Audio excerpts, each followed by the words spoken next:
నమస్తే, welcome to Rudra TV. Nandamuri Balakrishna తండ్రికి తగ్గ తనయుడు. సినీ రంగంలో ఆయన పేరు నిలుపుకున్నారు.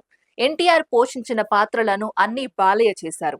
అన్ని జానర్లలో తనదైన నటనా పటిమను చూపించారు. శభాష్ అనిపించుకున్నారు. 100కు పైగా సినిమాలు నటించారు. పద్మభూషణుడు అనిపించుకున్నారు. బాలయ్య అంటే టాలీవుడ్ అగ్రనటుడు మాత్రమే కాదు, బసవతారకం క్యాన్సర్ ఆస్పత్రికి చైర్మన్ కూడా. 15 ఏళ్ల క్రితం ఆయన ఈ బాధ్యతలు స్వీకరించారు. నాడు ఎన్నో ఒడిదుడుకులు ఈ ఆస్పత్రి ఎదుర్కొంటున్న సమయంలో బాలయ్య సారథ్యం ఊపిరిపోసింది. ఆయన తన తపనతో, అకుంఠిత దీక్షతో ఆస్పత్రిని పెంచి పెద్దది చేశారు. 100 పడకల ఆస్పత్రి కాస్త ఈ రోజున 650 పడకలుగా మారింది. అత్యాధునిక సాంకేతిక పరిజ్ఞానంతో ఆస్పత్రి దూసుకొని పోతోంది. ఎంతో మందికి భయంకరమైన క్యాన్సర్ రోగాన్ని నయం చేసి ఆస్పత్రి తన కీర్తిని పెంచుకుంది. బాలయ్య తన పలుకుబడితో విరాళాలు సేకరించి ఆస్పత్రికి ఆర్థిక పరపుష్టి చేకూర్చారు అని కూడా చెప్పాలి.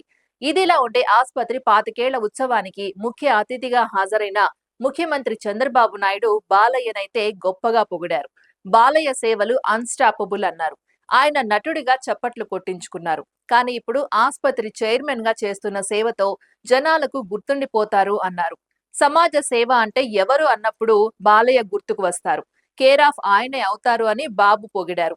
బాలయ్య మీద అంతలా బాబు ప్రశంసలు కురిపించటం విశేషంగానే చూస్తున్నారు.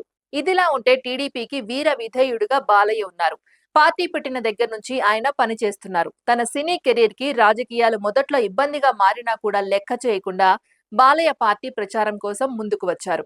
ఇక 2014లో తొలిసారి గెలిచిన బాలయ్య 2019లో జగన్ వేవ్ లో కూడా గెలిచి శభాష్ అనిపించుకున్నారు. 2024లో ఆయన బంపర్ మెజార్టీతో విజయం సాధించారు. మరి ఆయనకు మంత్రి పదవి దక్కాలన్నది అభిమానుల అభిమతంగా ఉంది. బాలయ్య దానికి పూర్తిగా అర్హుడని కూడా అంటున్నారు. ఇక బాలయ్య ప్రస్తుతం సినిమాలు, రాజకీయాలు అని రెండూ చూసుకుంటూ వస్తున్నారు.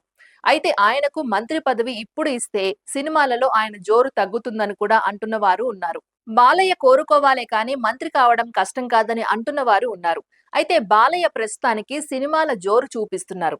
భవిష్యత్తులో పూర్తి స్థాయిలో రాజకీయాల మీదనే ఫోకస్ పెడతారు అని అంటున్నారు.